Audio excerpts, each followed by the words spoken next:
2018 में जब Elon Musk ने ट्रक्स की दुनिया में कदम रखा, तब मस्क ने एक अजीब सी चीज इन ट्रकों में नोटिस की। अमेरिका में बिकने वाले ताकतवर ट्रक जैसे फोर्ड रैप्टर और टोयोटा हाइलक्स रिलायबल थे, ऑफ-रोडिंग में उनका जवाब नहीं था। लेकिन उन सब के अंदर एक दिक्कत थी और वो थी उनकी बॉडी। एक ट्रक जो ऑफ-रोडिंग करता है उस पर समय के साथ साथ जंग लगना शुरू हो जाता है। मिट्टी और पानी की वजह से ट्रक के बम्पर सड़ना शुरू हो जाते हैं, जिससे टाइम टाइम पर डेंटिंग और पेंटिंग का खर्चा बढ़ता है। मस्क ने सोचा कि अगर हम एक ऐसा ट्रक बनाए जिस पर कभी जंग ना लगे, जिसको कभी डेंटिंग पेंटिंग की जरूरत ना पड़े और वो ट्रक हाइलक्स और फोर्ड रैप्टर जैसे ट्रक से ज्यादा मजबूत हो, तो हमें नॉर्मल स्टील जो बाकी ट्रक्स यूज करते हैं उसकी जगह 30x cold roll stainless steel use करना पड़ेगा, जिन पर कभी जंग नहीं लगता। और तुम्हारी जानकारी के लिए बता दूं, ये वही सेम स्टील थी जो इलॉन मस्क के मार्स पर जाने वाले रॉकेट में लगी थी। पर प्रॉब्लम ये थी कि जहां फोर्ड रैप्टर और हाइलक्स जैसे ट्रक्स की बॉडी नॉर्मल स्टील से बनती है, जिसे आसानी से प्रेस मशीन में डालकर अपनी मनचाही शेप का बॉनेट, फेंडर और डोर बना सकते हैं, वही मस्क की 30x स्टील इतनी ज्यादा मजबूत थी कि प्रेस मशीन को ही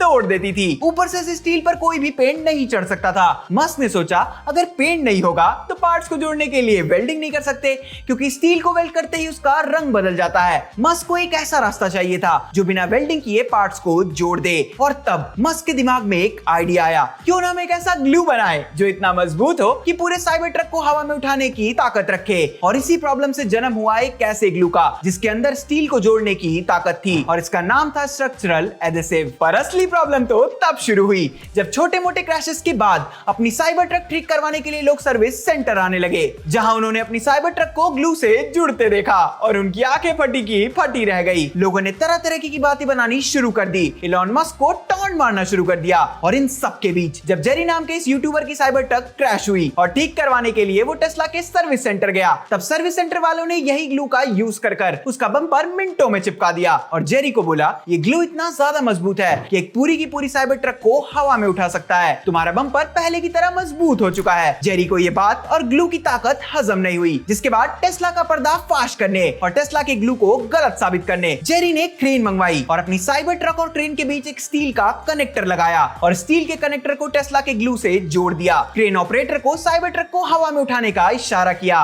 और एक पतली सी ग्लू की लेयर ने देखते ही देखते एक 3000 केजी के साइबर ट्रक को हवा में उठा लिया और दुनिया का सबसे अमीर आदमी हारते हारते फिर से जीत गया।